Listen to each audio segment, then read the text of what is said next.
সম্মানিত দিনী ভাই বোন, আল্লাহর কাছে কিছু চাইতে হলে, আল্লাহর কাছে কিছু পেতে হলে, ইহকালের সুবিধা ভোগ করতে হলে, পরকালের সুবিধা ভোগ করতে হলে রাতে উঠেই তাকে কিছু বলতে হবে। জাবের রাদিয়াল্লাহু তাআলা আনহু বলেন, রাসূল সাল্লাল্লাহু আলাইহি সাল্লাম বলেছেন, ইন্না ফিল লাইলি লাসা, নিশ্চয় রাতে একটা সময় রয়েছে, লা ইউআফিকাহা রাজুলুন মুসলিম, যে কোনো মুসলিম পুরুষ, যে কোনো মুসলিম নারী সেই সময়টাতে উঠে ফায়াসআলুল্লাহ খায়রান মিন আমরিদ দুনিয়া ওয়াল আখিরা, ইহকাল বা পরকালের কল্যাণ চাই, ইহকালের পরকালের কল্যাণ চাই, ইল্লা আতাহু ইয়াহু, তাহলে আল্লাহ তাকে দিবেনি, দিবে। ওই সময়ও চাইলে যা চাচ্ছে কল্যাণ ইহকালের পরকালের আল্লাহ তাকে দিবেন। এই কথা মুহাম্মদ সাল্লাল্লাহু আলাইহি সাল্লাম বলেন। সময়টা কখন হতে পারে একাধিক হাদিস দ্বারা বোঝা যাচ্ছে, তা হবে রাত 12টার পরে। কেননা রাত 12টা পার হলেই আকাশের সব দরজা খুলে দেওয়া হয়। ঠিক যখন দিন দুপুর পার হয়, 12টা 5-10 হয়েছে, তখন আকাশের সব দরজা খুলে দেওয়া হয়। আপনি তাড়াহুড়া করে সুন্দর করে ওযু করে 4 রাকাত সালাত আদায় করে নেবেন ঠিক 12টার সময়, 12টা 5-10-এ। এই সুন্নাতটা কিন্তু জোহরের সুন্নাত নয়। এই 4 রাকাত সালাত আদায় করে নেবেন, রাত ভর তাহাজ্জুদ পড়ে যে নেকি হতো সেই নেকি হয়ে যাবে। আর এখন যেটা চাইবেন সেটা দিয়ে দেওয়া হবে, যেটা চাইবেন সেটা দিয়ে দেওয়া হবে। কেন? এখন আকাশের সব দরজা খুলে দেওয়া হয়েছে। রাসূল সাল্লাল্লাহু আলাইহি সাল্লাম বলছেন, ইযা উযযিনা ফতিহাত, ইযা উযযিনা লিস-সালাত ফতিহাত আবওয়াবুস সামায়ে, যখনই আজান দেওয়া হয় সালাতের জন্য, তখন আকাশের সব দরজা খুলে দেওয়া হয়। লা ইউরাদ্দু দুআ বাইনাল আযান ওয়াল ইকামা, আজান ইকামাতের মাঝে দোয়া ফেরত দেওয়া হয় না, আজান ইকামাতের মাঝে দোয়া ফেরত দেওয়া হয় না, আজান ইকামাতের মাঝে দোয়া ফেরত দেওয়া হয় না। আজানের সাথে সাথে সব দরজা খুলে দেওয়া হয়েছে। ওইটা চিন্তা করবেন না আব্দুর রাজ্জাক সাহেব, আহলে হাদিসেরা তো আজান দেয় 3:30টায়, আর এক ভাইয়েরা আজান দেয় 5টায়, তো দরজা খোলা হয় কখন? আপনার যখন আজান দেওয়া হয় তখন, ওই ভাইয়ের যখন আজান দেওয়া হয় তখন। আপনি আল্লাহর কাজকে নিজের মতো ভাবতে গেলেন কেন? আল্লাহর কাজকে আপনি নিজের মতো ভাবলে তো তাহলে ভুল বুঝলেন। আল্লাহ নবী বলছেন যে মালাকুল মউত মানুষের মাথার পাশে বসে তার আত্মাকে টেনে বের করে, খারাপ হলে জোর করে বের করে, আর ভালো হলে এমনি সহজেই বের হয়ে চলে আসে। তো জিবরাইল আলাইহিস সালাম প্রত্যেকটা মালাকুল মউত প্রত্যেকটা মানুষের পাশে বসে আত্মা কবজ করেন। তাহলে কত সময় লাগতে পারে? 5,000 মানুষের, 50,000 মানুষের, 50 লক্ষ মানুষের, তাহলে তো বহু সময় লাগবে। তাহলে তো এটা আপনি নিজের মতো ভেবে নিলেন। আল্লাহ যদি মালাকুল মউতকে বলেন, মালাকুল মউত সারা পৃথিবীতে যত মানুষ আছে এক মুহূর্তে মারতে হবে, সবার মাথার পাশে বসে মারতে পারবেন, তার নাম মালাকুল মউত, তার নাম আল্লাহর ক্ষমতা। আল্লাহ কি মানুষকে দিয়ে কাজ নেয় না ফেরেশতাকে দিয়ে কাজ নেয়? ফেরেশতা দিয়ে, ফেরেশতা খায় না, ওর পেশাব নাই, ওর পায়খানা নাই, ওর ক্লান্তি নাই, তার কর্ম আপনার মতো নয়, কোনোদিন ও আদেশ অমান্য করে না, তার নাম ফেরেশতা।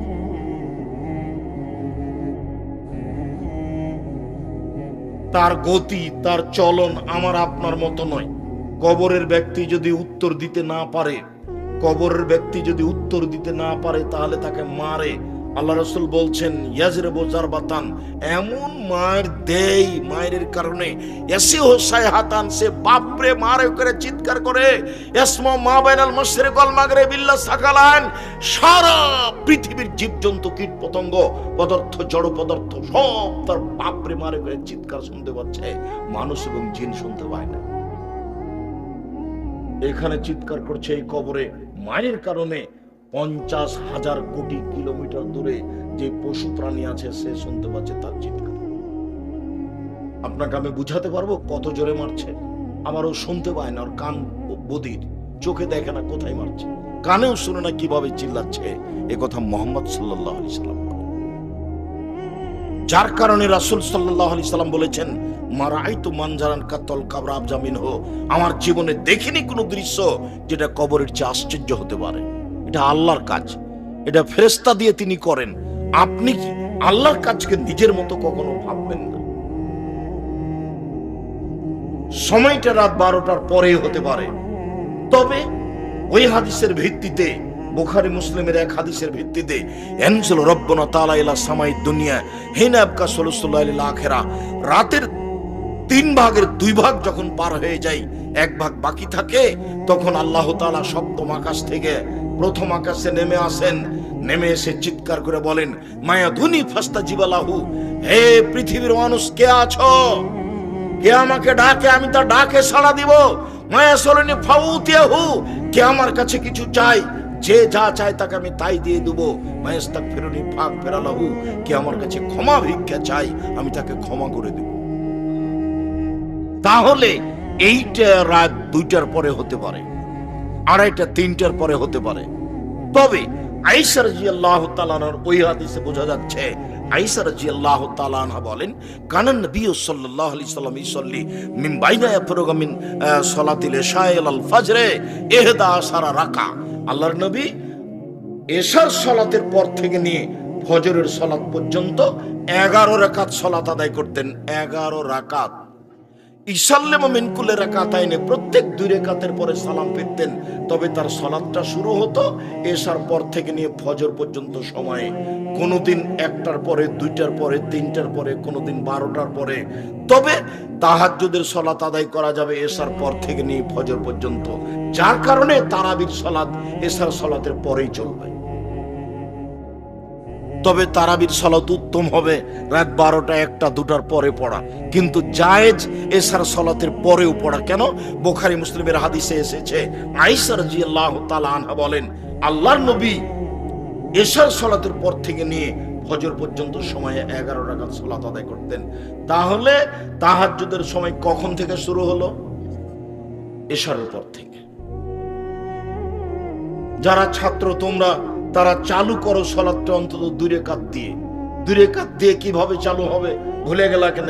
একটু আগে তো বললাম যে আল্লাহর নবী বলছেন, কেউ যদি নিজে উঠে স্ত্রীকে জাগায়, সুন্দর করে ওযু করে 2 রাকাত সালাত আদায় করে, তাহলে তার নামটা কাদের তালিকায় আসবে? যারা পরেজগার মানুষ, অতীতে চলে গেছে। সুবহানাল্লাহ। তাহলে আমি 2 রাকাত পড়লেও পারি।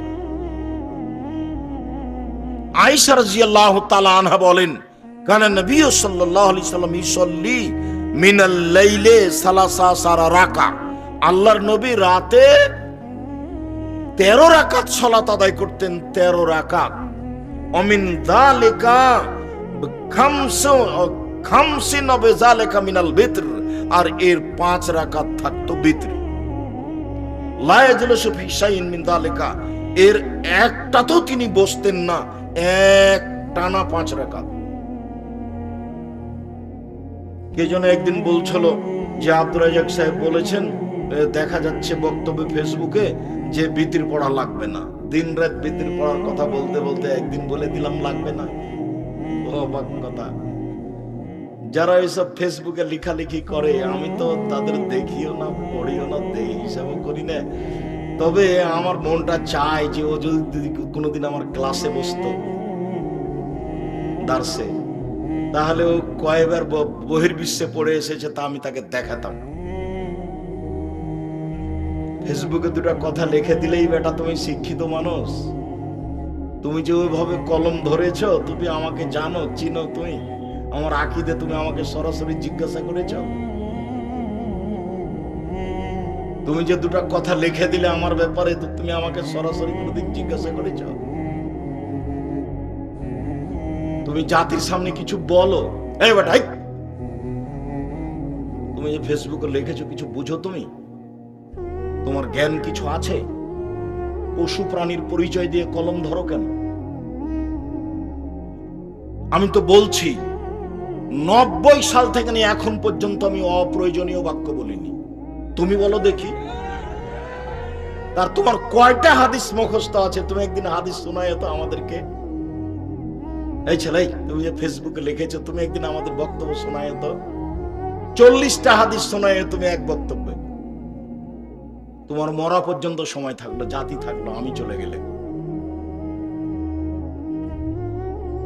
জাতি থাকছে, আমি চলে গেল। আমি 90 সাল থেকে নিয়ে এখন পর্যন্ত কোনোদিন কেসা কাহিনী বলিনি। 90 সাল থেকে নিয়ে এখন পর্যন্ত আমি কোনোদিন কারোর বিরুদ্ধে কোনো কথা বলতে যাইনি। এ তো আমি দিন রাত বলছি, প্রতিদিনই বলছি একই কথা। তুমি একটু ক্ষমতা দেখাও না, বলো যে আপনার কথা ঠিক নয়, আপনি কেসা কাহিনী বলেন, বলো এ কথা। তুমি বলো যে কোরআন হাদিসের বাইরে আপনি কথা বলেন। তুমি বলো না, তোমার নেতাকে দিয়ে বলো, তোমার নেতা কয়টা হাদিস বলে মানুষের সামনে, সেটাই শুনি।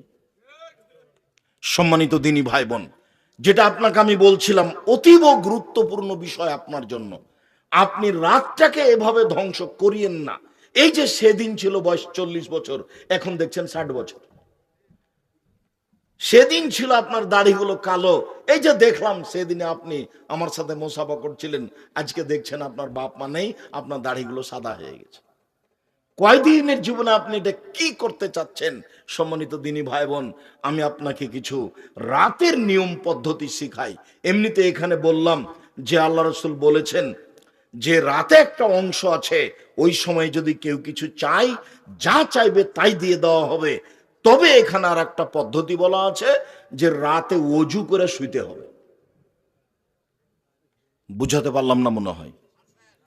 রাতে যখন ঘুমাতে যাবেন তখন ওযু করে ঘুমাতে হবে, আর রাত 10টা পার হওয়া হবে না।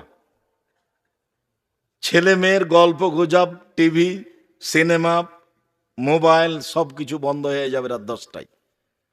তাহলে আপনি রাত 2টা, 3টায়, 4টায় উঠতে পারবেন। আর যদি রাত 12টায়, 1টা, 2টায় ঘুমান, তাহলে আপনার সকাল 7টা, 8টা বাজবে। তখন আপনি রাতকে মূল্যায়ন করতে পারবেন না। আর আপনি এই কথা মনে করিয়েন না যে আমি রাতে জেগে আল্লাহকে কিছু বলি না, সেজন্য সারা পৃথিবীর কেউ বলেন, এটা আপনি বলিয়েন না। আল্লাহ বলছেন পৃথিবীতে হাজারো মানুষ আল্লাহর ভয়ে কেঁদে মাটিতে লুটিয়ে পড়ে, তাদের কান্নার শব্দ তাদের ভীতিকে আরো বেশি করে দেয়। নেন এবার, তাহলে আপনি মনে করছেন যে আমি রাতে উঠে কান্নাকাটি করি না, সেজন্য কেউ করে না? হাজারো মানুষ করে, হাজারো মানুষ আল্লাহর কাছে প্রার্থনা করে, আর আল্লাহর কাছে চাইলে তিনি খুশি হন। যার কারণে হাত তুলে চাইলে আরো খুশি হন, খালি হাত খান ফিরিয়ে দিতে লজ্জা পান। আল্লাহ রাসূল বলছেন ইন্না রাব্বাকুম হাইয়ুন কারীম, তোমাদের প্রতিপালক হচ্ছেন লজ্জাশীল। ইয়াস্তাহি মিন আবদিহি, তার বান্দার ব্যাপারে সে লজ্জা করে। এই যা রাফায়াদাই হে আয়রদ্দ এলাইহে সিফরান, যখন হাত তুলে তার কাছে বলে, তখন খালি হাতটা তাকে ফিরিয়ে দিবেন। আল্লাহ লজ্জা পান, বড় লজ্জাশীল। না, তুমি যেটা চেয়েছো আমি দিয়ে দিলাম, যেহেতু তুমি হাত তুলে বলছো। 5 ওয়াক্ত সালাতের পরে সবাই মিলে হাত তুলে দোয়া চলবে না, এই কথার অর্থ এই নয় যে হাত তুলেই চলবে না। হাত তুলেই প্রার্থনা করবেন, রাতে করবেন, অভ্যাসী হন। আমার অনুরোধ, আপনি আমার দিনী ভাই, আপনাকে আমি অনেক ভালোবাসি, আপনি আমার দিনী বোন, আপনি একটু অভ্যাসী হন, রাতে উঠে একটু সালাত আদায় করতে শিখেন। অনেক কিছু পেয়ে যাবেন, বরকত পাবেন, সুবিধা পাবেন, কল্যাণ পাবেন, শান্তি পাবেন, জান্নাত পাওয়া যাবে, কবরের শাস্তি মাফ হয়ে যাবে।